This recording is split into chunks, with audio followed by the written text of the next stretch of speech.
E aí, meninada, beleza?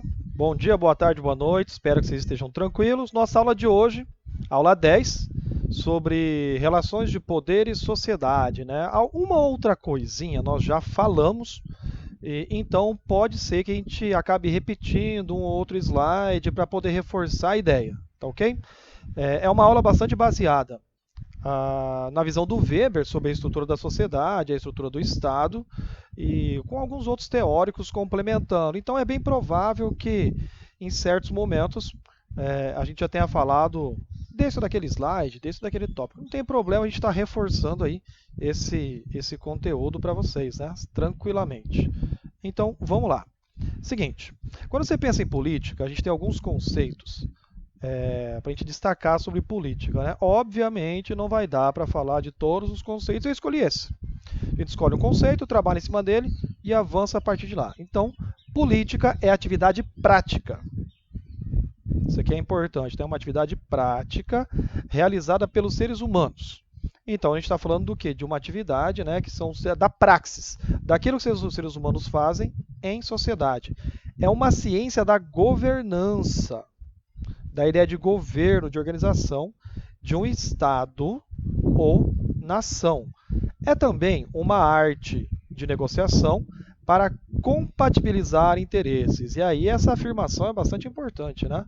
Quando você pensa no sistema político dentro das óticas que nós temos hoje, você pensa exatamente na compatibilização desses grupos políticos que estão disputando um governo. Pode ser ele num governo numa esfera nacional, numa esfera estadual, numa esfera municipal. Imaginando ali, vereador, deputado, senador, né, quem está na presidência, no governo e assim por diante. Então, é sempre bom ter essa coisa clara, né? Política não é só, na verdade nem é, geralmente, o cara que aparece falando no Congresso. Aqui não é política, né? Aqui é expressão de ideias. Política é essa ação, é uma ação de governança, está vinculada à compatibilização, à negociação, está vinculada à própria organização do funcionamento da sociedade. Então, isso é um conceito bem básico, né? Super simplificado. E a partir dali, aonde que essa política é exercida? Geralmente a gente exerce política dentro de um coletivo. Só que os nossos coletivos, eles possuem características, né? Essas características contemporâneas, onde a gente vai dizer que a gente está no interior de uma estrutura de Estado exercendo poder.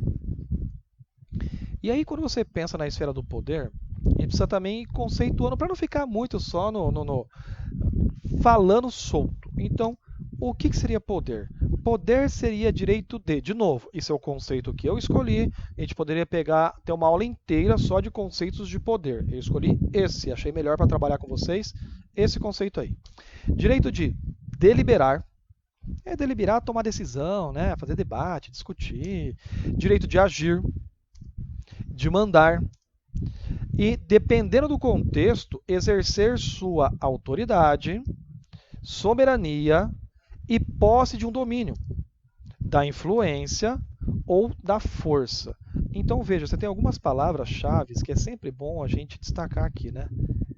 Deliberar, agir, mandar, exercer autoridade, soberania, a posse. Posse, gente, a palavra não significa, não está em ligação com um sistema ditatorial. Não é meu e ninguém mais taca, nem ninguém mais encosta. Esse poder é meu e ninguém mais pode tocar nele. Não é isso. É a ideia exatamente de exercer a governança, exercer a influência. E algumas vezes, né, dependendo do regime que a gente for estudar, também através da força. Então veja as palavras que nós destacamos aqui.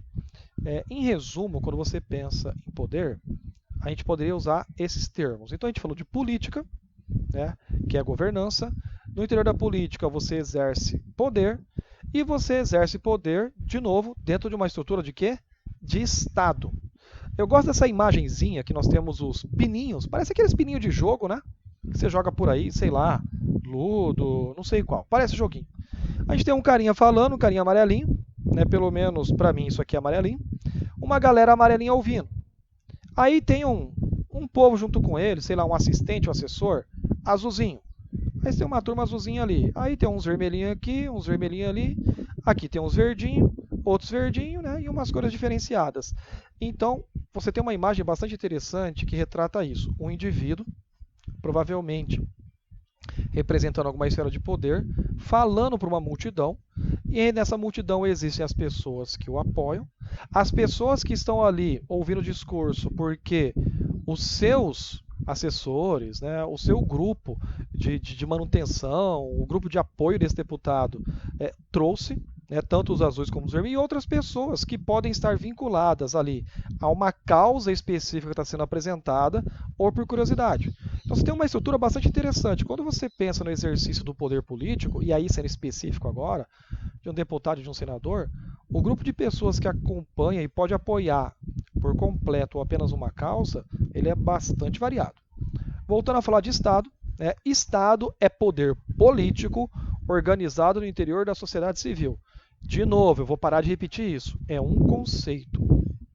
Não dá para a gente ficar trabalhando com todos os conceitos, ainda mais pensando em ensino médio. O dia que você entrar na faculdade, fazer história, economia, ciências sociais, sei lá, aí você se aprofunda nesses conceitos aí em números. A gente vai ficar focado nesse conceito aqui. Então, o Estado é o poder político organizado no interior da sociedade civil. Então você imagina todas essas estruturas de poderes que nós temos. E não é só pensar em deputado, senador, presidente, é pensar no judiciário, é pensar no exército, é pensar na esfera dos ministérios, né, a educação, da cultura e assim por diante. Ok? Então é uma estrutura bastante grande que faz com que o próprio Estado possa funcionar atendendo a sociedade ou, muitas vezes, controlando a sociedade.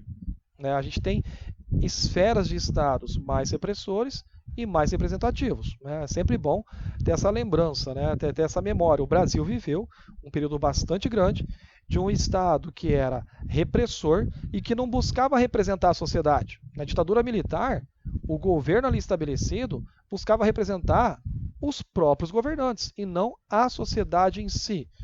Para eu ter uma representação de sociedade, eu tenho ferramentas como a democracia, como a organização republicana, como as eleições, né? A liberdade para você poder se expressar, a liberdade de organização. E não existia isso na ditadura. Então você tinha um Estado que se autorrepresentava. Né? Não era um recorte da sociedade, não era o pensamento da sociedade. Beleza? Tranquilo? Vamos avançar aí então. Estado é uma relação de pessoas que dominam seus iguais, pode ser mantida pela violência legítima, isto é, uma violência que é considerada legítima. E aqui vem um problema enorme.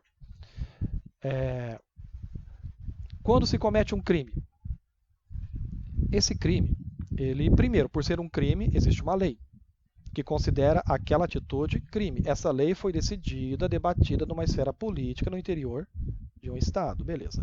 Então, aquilo que foi cometido é um crime. Se foi um crime, existe uma lei que estabeleceu que a pessoa tem que ser punida. E essa lei define, ou pelo menos estabelece, passos para essa punição. Essa punição, dependendo do modelo de Estado, ela pode ser uma punição de orientação, que reconduza o indivíduo à sociedade, ele se readapta à sociedade, ou pode ser meramente violência. Mas, mesmo a penalização que mantém o indivíduo restrito numa cela, ela acaba sendo algum tipo de violência. Né? Pensa aí na sua quarentena, o quanto você já está cansado de ficar dentro de casa. Agora imagina o cara trancado dentro de uma cela. A gente não está discutindo se está certo ou se está errado. A gente está pensando na situação. Tá? Não começa a teorizar coisas que não é o debate. É um tipo de violência. Essa violência, para o Estado, ela é legítima. Porque o Estado construiu um sistema de leis, apresentou à sociedade esse sistema de leis e impôs à própria sociedade quando um indivíduo ou um grupo de indivíduos passa a quebrar essa lei estabelecida. Então entenda, quando a gente fala de violência legítima, é um tipo de violência, desculpa, é um tipo de violência que pode ser mais psicológica, que pode ser mais física, depende, a gente vai ter que olhar de caso em caso e não é o que nós queremos agora. Mas o Estado tem o direito de fazê-lo. Por quê? Porque ele se organizou e escreveu. A gente não está discutindo se é certo ou se é errado também. A gente está discutindo que a estrutura desse mesmo governo decidiu que poderia fazer. Tranquilo? Tranquilo? Quanto mais democrático um país, mais republicano, menos uma violência física acontece. Quanto menos democrático, menos republicano, menos livre, mais violência física eu tenho sendo realizada pela própria estrutura do Estado. Então, quando você pensa nos conceitos básicos, isso aqui são conceitos definidos por Weber, tá? É Weber que formulou esses três conceitos aí para a gente pensar no Estado. Então, o conceito A. O Estado tem o domínio, o controle da violência e da coerção social. O Estado pode punir, perseguir, aprisionar, excluir o indivíduo da sociedade. Por quê? Porque existem leis que dão esse direito à estrutura de Estado. Lembrar que o Estado ali é representado pela polícia, pelo judiciário, né, pelos seus aparatos de repressão. Segundo conceito, B.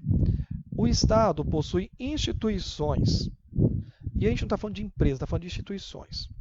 Que são os ministérios, que é o controle sobre o sistema educacional, sobre a saúde, sobre toda e qualquer instituição que esteja sob controle do Estado, inclusive a própria justiça. Então, essa estrutura, né, esse Estado tem direito de fazer aquilo que acha necessário no interior dessas instituições e possui um monopólio de leis. Eu e você não podemos criar lei para funcionar no cenário nacional. Aliás, se você cria uma lei para funcionar só na sua casa e essa lei vai contra uma lei federal, você está cometendo um crime. Né? A sua casa não é um local separado do país e do sistema legal que você está inserido. Ai, professor, mas o que eu estou fazendo na minha casa não fere ninguém. Querido, você não é o Estado. Beleza? Você não pode definir toda a sua liberdade. É o Estado que define o que você pode ou não pode fazer. Ah, mas aí eu não sou livre de verdade. Pois é, seja bem-vindo ao mundo real ao qual você está inserido. E esse mundo, né, na teoria, trabalha em cima de uma preocupação coletiva, né, pensando no bem da sociedade. Se de fato alcança ou não, isso é um outro debate que nós podemos fazer. Né? Isso é um debate, inclusive, legal para fazer frente a frente em sala de aula, não aqui nos meios virtuais, porque senão eu fico só eu falando, não tem debate nenhum. E um falando não é debate, né? Beleza? Então, conceitos de Estados. Weber pensando sobre isso. O Estado tem o controle da violência e da coerção, o Estado tem o domínio das instituições estatais e o Estado tem o monopólio de leis e da cultura comum. Professor, como assim o Estado tem o domínio da cultura? Ué, o Estado pode permitir ou não uma prática cultural, pode perseguir ou não uma prática cultural. Já foi crime capoeira, já foi crime samba. A galera que participava de roda de samba era preso. Então o Estado pode, ao mesmo tempo que joga a favor de uma prática cultural, também pode tornar certas práticas culturais como crimes. Então veja, cultura não é natural como muita gente pensa que é. Não é. Em algum momento, as práticas culturais, elas sofrem determinações dos grupos que as dominam, seja numa tribo, seja numa cidade, pensando no estado. Você tem, alguém já deve ter visto isso. Em alguns locais, né, dos Estados Unidos, em algumas cidades, você, por exemplo, é proibido de ouvir rock. Ouvir rock é crime. Eu estava assistindo um documentário hoje de um cara relatando numa viagem que ele fazia ali nos anos 60, e lá no estado que ele foi, que era o estado do Colorado, se eu não me engano, pedir carona era crime. Carona, sabe? Você ficar na estrada ali com o dedinho e pedir carona? E o cara estava lá pedindo, ele veio atravessando os Estados Unidos tranquilamente. Quando ele estava dentro de uma cidade pedindo carona, foi preso. Ficou 5 dias preso porque ali era crime. Então, pode sim, essa estrutura legal, essa estrutura repressiva, também controlar e determinar ambientes culturais, gente. Práticas culturais. Isso aqui é uma coisa bastante óbvia, que a gente nem precisava gastar tempo. Muito bem. Weber tem uma visão de 3 esferas de poder. Isso aqui é muito fácil, muito fácil. Que é a esfera legal racional, a esfera do poder carismático e a esfera do poder tradicional. Se eu não me engano, nós já chegamos a falar em sala de aula, inclusive, antes da própria quarentena. Se eu não me engano, nós falamos. Então vamos fragmentar aqui. Tipos de dominação. A racional legal, a tradicional e a chamada carismática, beleza? Na racional legal, você tem ali o Getúlio Vargas, né? Na verdade, você deveria ter reconhecido só de bater o olho, não precisava esperar eu falar não. Getúlio tinha um poder que era baseado na lei escrita. O tipo de dominação chamada de racional legal, ela está exatamente baseada no código de leis que estão escritas. Eu, enquanto professor, quando estou em sala de aula, eu tenho um código, um conjunto de leis que diz o que eu posso fazer em sala, excluir, não excluir aluno e assim por diante. É baseado em estatutos, em códigos, em leis sancionadas. Quando a gente pensa na dominação tradicional, ela está muito baseada em costumes, né, da própria sociedade. Isso não quer dizer que esses costumes sejam certos ou não. Quer dizer que eles foram praticados por diversas gerações e acabaram virar um instrumento de domínio. O que você tem na imagem? Você tem ali uma casa grande, né? Ali você tem um capataz, ali do lado você tem uma senzala, é aquela estrutura que nós tínhamos da escravidão no Brasil. É que, inclusive, mesmo depois da assinatura da documentação que encerrava a escravidão, né, pela Princesa Isabel em 1888, a prática da escravidão continuou existindo durante muito tempo, chegou no século XX. E é o mesmo, não é a escravidão contemporânea, né? É aquele mesmo modelo de escravidão onde a pessoa, né, negra era vista nem como pessoa, era vista como bicho, por conta de tradições. A dominação carismática, ela é uma dominação que está numa esfera muito interessante. Ela está dentro de uma influência onde indivíduos, seja pela religião, seja por uma relação afetiva, seja pelo carisma que essa pessoa exerce, ela consegue dominar, ela consegue movimentar grupos dentro de uma sociedade. Ali nós temos imagens, né, de budistas. Né? Você tem, agora eu não vou lembrar o nome de nenhum Buda, tá? Nem pede. Você tem diversos, né, Budas e você tem um carisma. Pensa num padre, num pastor que influencia o seu comportamento, que pode te orientar. Pensa em algum líder que, por questões de carisma, exerce domínio sobre a sociedade. Inclusive, algumas vezes, esses líderes podem vir até do campo político e podem até não ter mais o chamado poder legal, mas continua exercendo uma influência em sociedade por conta do carisma que tem em sociedade. Então, veja só, essas três esferas de dominação ajudam a gente a entender bastante como é que funciona o exercício do poder no interior da sociedade. Professor, pode cruzar, o cara pode ter o poder racional um e o tradicional, o cara pode ter o tradicional carismático, o cara pode ter o carismático, o cara pode ter todos? Pode. De novo, cada um desses passos são caixinhas, né, são modelos de interpretação, mas o indivíduo, né, que exerce o poder, que exerce a dominação, pode ficar cruzando de um lado para o outro sem problema nenhum. Geralmente, na verdade, isso acontece, tá? Acontece bastante. E, de novo, a gente tem que destacar isso, cara. O Estado, ele exerce um monopólio da violência, chamada violência legal. Só o Estado tem o direito de exercer essa coerção sem ser reprimido. Por quê? Porque você tem uma estrutura, você tem uma instituição.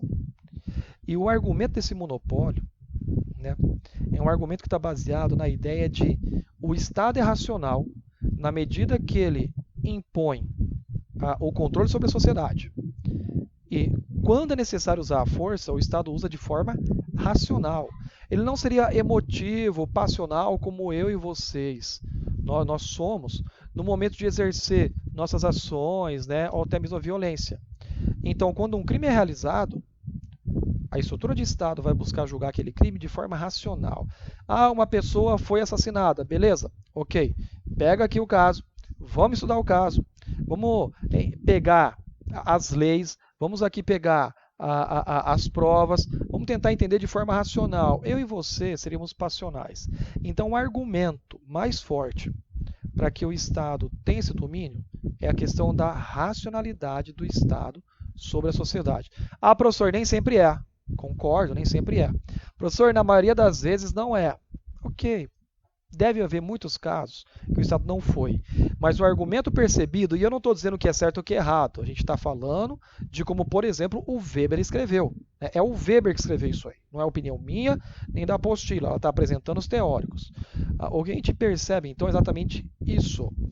Que o Weber analisando no final do século XIX, início do século XX, a estrutura de Estado, o argumento que ele utiliza para o monopólio da violência é a questão da racionalidade no uso da violência, coisa que eu e você podemos discordar sem problema nenhum, não tem treta nenhuma.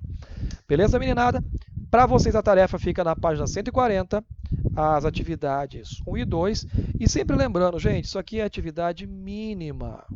Você está em casa, está de bobeira, Já fez um e o dois, sobrou um tempo, faz outras. Ajuda você a ficar, sabe, trabalhando esse conteúdo, trabalhando essa informação, se preparando, né, para qualquer tipo de prova que a gente venha a fazer, tá ok? Obrigado, né? Se cuida, fica na tua quarentena. Grande abraço, tchau, tchau. Até a semana que vem. Valeu!